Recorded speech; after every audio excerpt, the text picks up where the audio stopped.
Battlefield Earth is John Travolta's 90s passion project and easily one of the worst films I have ever seen. We're going to be talking about the top 10 worst rated films on IMDb, starting with number 10. This movie was John Travolta's passion project throughout the 90s. He even dumped like $5 million of his own dollars into this thing. It was tough to get this one picked up as it was very heavily tied to Scientology. The creator of Scientology is the one that wrote the original book in 1985, so it took about 15 years until the movie actually came out. What did I think of it? Is as bad as everybody says? I was at a loss for words at some points in this movie. There are just so many like bonkers decisions. I don't know how they went through the entire filming process and thought everything felt right. Now, the first thing I noticed with this movie is that it loves wipe transitions. Every single transition between a scene wipes from the middle of the screen. This movie is like if Star Wars and The Matrix had a baby. This movie loves Dutch angles. Just about every single shot in this movie is tilted. My neck got tired. Now, if you're not really familiar with the story, this takes place 1,000 years after these aliens called Psychlos took over Earth and has enslaved humanity, but yet we're 1,000 years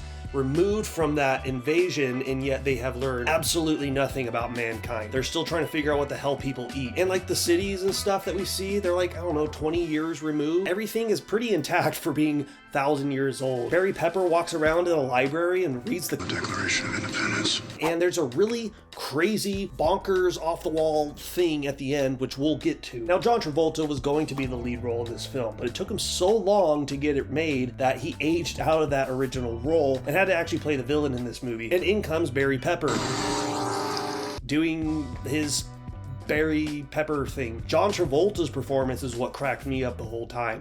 Do you want lunch? He's so just over the top. You can tell he's like the only guy on set that's actually enjoying this. And this is pretty comical to watch. Like, he's got this like weird nose thing. He's got a massive head. He's wearing these massive platform shoes. It looks silly. And this movie just thinks it is so damn cool. This was back when The Matrix was all the buzz. Everybody was trying to imitate that style. So you got some scenes in this where it's just this bright, ugly yellow or like a dull blue color. They love slow motion. They must have watched the bullet time sequence 1,000 times because we had to watch Barry Pepper run and run and run. Slow-mo scene after slow-mo scene. So Barry Pepper pretty much reenacts the plot of Planet of the Apes. He gets captured by the aliens and he's trying to escape from them, and he leads a revolt to save mankind from the Psychlos. Which, fun fact, according to IMDb, the reason the creator named these things Psychlos are because they wanted to make psychiatry like the bad guys in the movie. And so we follow as Barry Pepper gets captured and John Travolta doesn't get the promotion he wanted. In comes Forest Whitaker's character, who just kind of exists and does weird things. I don't know why he's in this movie. He just kind of serves as a character for John Travolta to pick on the whole time. Throughout this entire movie, I felt like I was watching a bunch of kids at recess playing some sci-fi game that they made up in their head. That's how this whole thing feels. They just kind of guide each other from one scene to another. The politics in the Star Wars prequels are more interesting than any of the slow parts in this movie. Not to mention the aliens in this movie are pretty fucking stupid.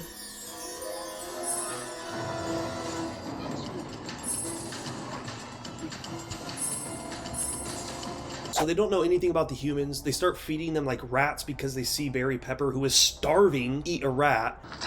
Oh, yeah. Did you know this thing earned 8 Razzies and held the record for 12 years? Barry Pepper's name in this movie is Johnny Goodboy. And so Turl, who is John Travolta's character, he sees some potential in Johnny Goodboy. And so he thinks, okay, let's take Johnny Goodboy and train him to be one of us. Let's teach him the Psychlo language. Let's kind of have him turn on his own kind so we can use him to our benefit. That kind of backfires. So one scene that stood out to me is when Turl takes Johnny Goodboy to the Library of Congress or something. They're in there for like this undisclosed amount of time, and throughout that period, Johnny Goodboy, of all the books in this entire library that are somehow still intact, he chose to hunt down the Declaration of Independence and read the damn thing. And then there's this other scene where John Travolta wants to send a message to Johnny Goodboy and all his crew. Don't mess with Turl. He just finds his herd of cattle and starts popping their legs off.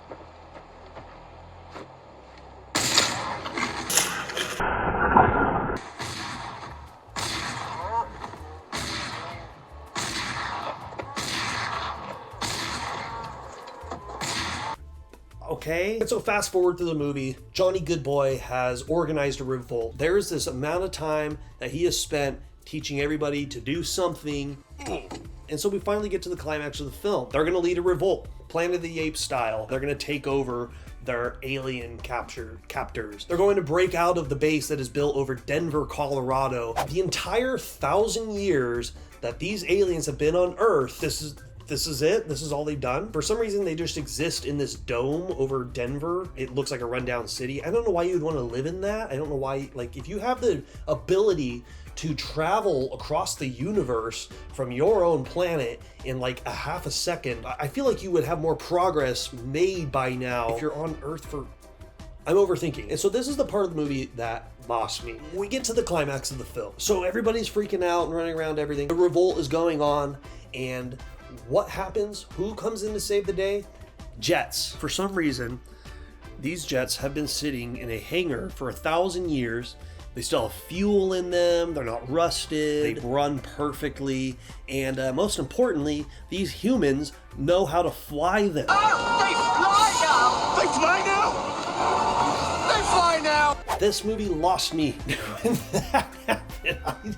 I was dying laughing because it's so out of left field. Like, this whole movie's pretty ridiculous the entire time, and then it just goes off the wall. I don't know how they expected us to take this seriously in any capacity. How does that make sense? How am I supposed to believe a ridiculous story and then you throw jets into it? They wanted this to be like the next big thing. Like, John Travolta was planning to make a part 2 to this. And so we get to the end of the film. Turl has called Johnny Goodboy rat brain about 50 times by now, and he has no arm. He is missing an arm. He lost it when one dude decided to like blow himself up and exterminate the entire planet. And so, yeah, that's the 10th worst rated movie on IMDb. Pretty miserable time, and I don't want to rewatch it again. There is no redeeming quality in this movie. The special effects look like shit. The costumes look terrible. The whole thing feels uninspired and convoluted. The story makes no sense. The characters are non-existent. There's like this love interest that Barry Pepper has. We never learn anything about her, and then she gets captured. She still never says anything. Her inclusion is almost like, hey, we need a chick in this movie. Let's give her that role, because this is just a sausage fest. This whole movie is just a bunch of dudes being dudes. That's about it. That's my thoughts on Battlefield Earth. Don't watch it, or do. I don't really care what you do, but you have been warned. Make sure you check out my other videos. Had a fun time making them, as always. Make sure you like and subscribe, do all that fun stuff. Our next one on the list, number 9, is Epic Movie. So if you remember those, I think I already know what I'm in for a little bit, so we'll see how that goes. Yeah, till next time. Thanks.